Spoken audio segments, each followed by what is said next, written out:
Political लोग आ रहे हैं, समर्थन दे रहे हैं, इसे आप किस एंगल से देख रहे हैं?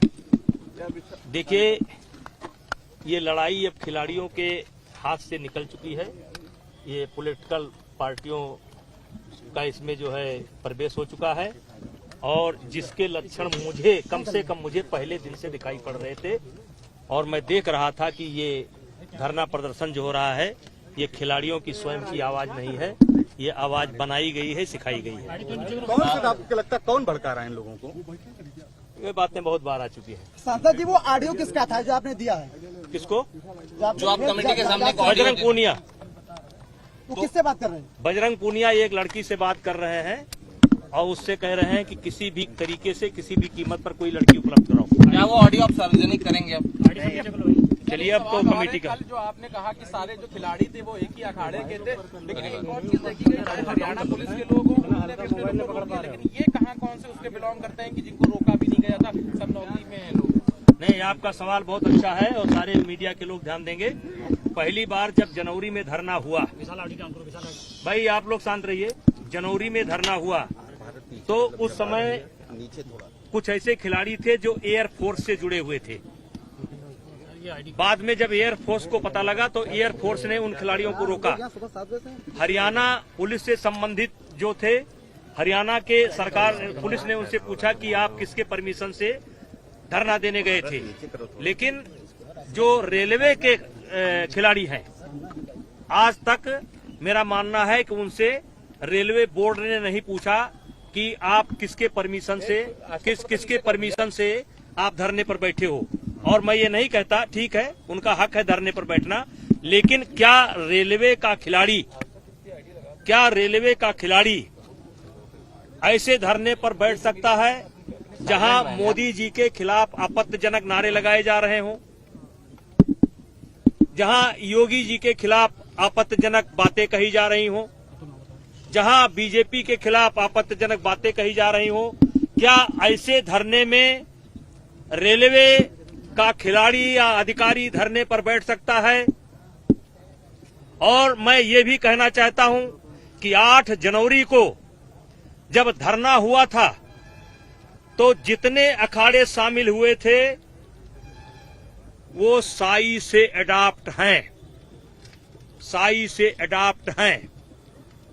तो आप जानना चाहते हैं तो मैं आपके माध्यम से कह रहा हूं कि साई ने उन अखाड़ों के खिलाफ क्या कार्रवाई की,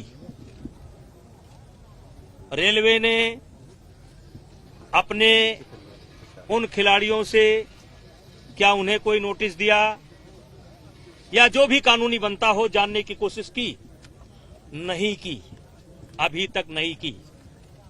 सांसद जी, जैसे कि एफआईआर दर्ज हो गया है, जांच चल रही है, ऐसे में जंतर मंतर पर प्रियंका गांधी का पहुंच जाना, पहलवानों के साथ बैठना, ये कितना उचित है, कितना लाजमी? अरे पूरा हो जाने दो ना। प्रियंका गांधी को तथ्य पता नहीं थे।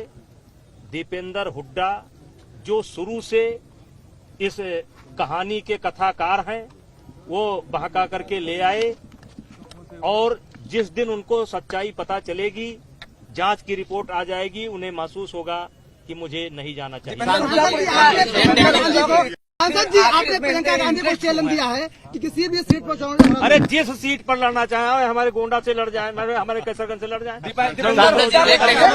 एक टेक्निकल सवाल है कि पहले ये आरोप कमेटी और खिलाड़ियों ने लगाया कि उनका एक फिजियो का शोषण हुआ, फिर ये आरोप लगाया गया कि टर्की में साक्षी मलिक और विनेश फोगाट ने कहा उनका यौन शोषण हुआ।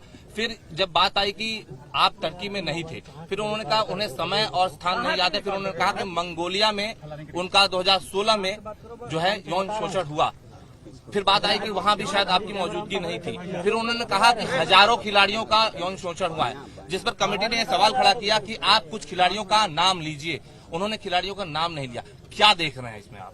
देखिए, अच्छा होता, देखिए जब कोई एफआईआर लिखाने जाता है तो अगर 2-4 घंटे एफआईआर लेट हो जाए तो भी जो है अभियुक्त को फायदा मिलता है कि 4 घंटे सोच समझ करके एफआईआर लिखाई गई है।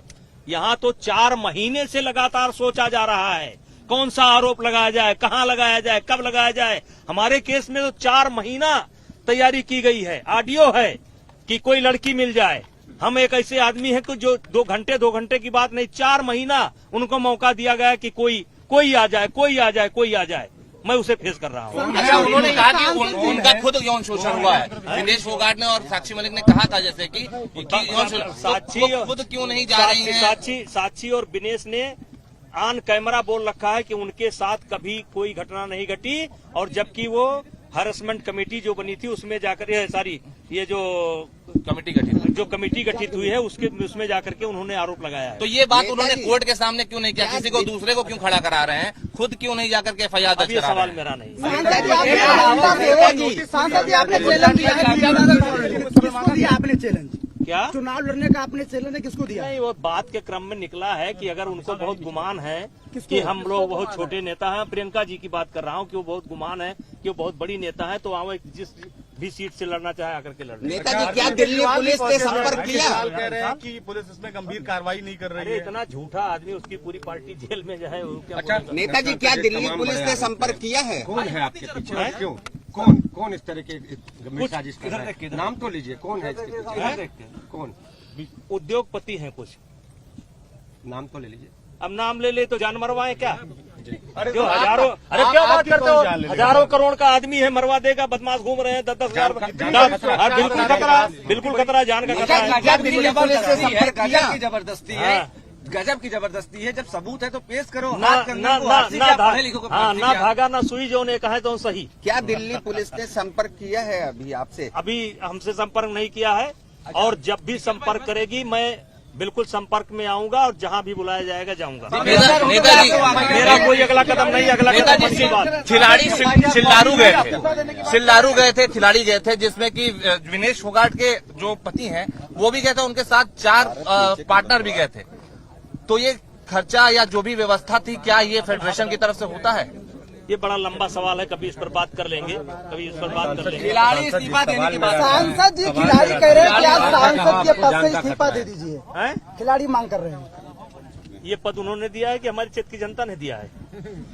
ये पद उन्होंने दिया है कि हमारी क्षेत्र की जनता ने दिया है? तो पार्टी कहेगी तो इस्तीफा नहीं, कुर्सी देंगे। संघ की बात नहीं है, सांसदी के। सांसद जी, एक अहम सवाल और आखिरी सवाल कि अगर जो खिलाड़ी हैं वो मांग कर रहे हैं कि उनका ये देश का मेडल है, जाहिर बात है देश के लिए तिरंगा उठाया और मेडल उन्होंने पाया, उस मेडल में मेरा सहयोग नहीं लेकिन है। सवाल, हमने नेशनल कौन कराता है, ट्रायल कौन कराता है, निष्पक्ष ट्रायल कौन कराता है, टीम कौन गठित करता है, वीजा कौन लगाता है, पासपोर्ट कौन लगाता है, स्पॉन्सर कौन लाता है, मेरा भी रोल है ना। हम नहीं मानते ना माने, लेकिन मेडल ही अगर एक परिभाषा है कि वो मेडल है इसलिए उनके सारे गुनाह माफ हैं, जो कहें सही है। तो हमारे देश में एक ऐसा खिलाड़ी भी है, जबकि मैं दुर्भाग्य समझता हूं उस खिलाड़ी का, उसके साथ मेरी सहानुभूति है, लेकिन 2 मेडल लेने वाला जेल में है। सर सांसद जी सवाल पूरा हो जाए। बाकी विपक्षी दल ये आपके साथ है पार्टी। देखिए, ये भाजपा की लड़ाई नहीं है, ये आरोप मेरे ऊपर लगे हैं, और मुझे ही इस आरोप से बाहर निकलना है, और सजा होगी भी तो भाजपा को नहीं होगी, ब्रजभूषण सिंह को होगी। इस केस को भाजपा पर मत लेकर के जाइए। कुश्ती संघ के अध्यक्ष के पद के नाते आरोप लगा है, सांसद के नाते नहीं लगा है, इसलिए इसमें भाजपा को मत घसीटिए। जो होना होगा वो मुझे होगा, इसमें पार्टी का कोई लेना पार्टी इस्तीफा देने कहते तो दे देंगे। तुरंत। सांसद जी, चीफ जस्टिस ऑफ इंडिया पर भी एक उनके अपने ही कलीग ने आरोप लगाया था, तो क्या लगता है आपके अपने खिलाड़ी भी ऐसा ही आप पर आरोप लगा रहे हैं? देखिए, ये जो प्रकरण है ये समय आने पर बहुत बड़ा मुद्दा बनेगा। अच्छा नेताजी, देश के लिए मेडल वाले खिलाड़ी कह रहे हैं लगातार, तो क्या जो कमेटी में PT उषा थी, या क्या उनका जो मेडल है वो मिट्टी का है क्या? देखिए, इनको भरोसा नहीं है, क्योंकि कमेटी की रिपोर्ट इनको लीक होती रही और ये एडवांस में चली गई। नेताजी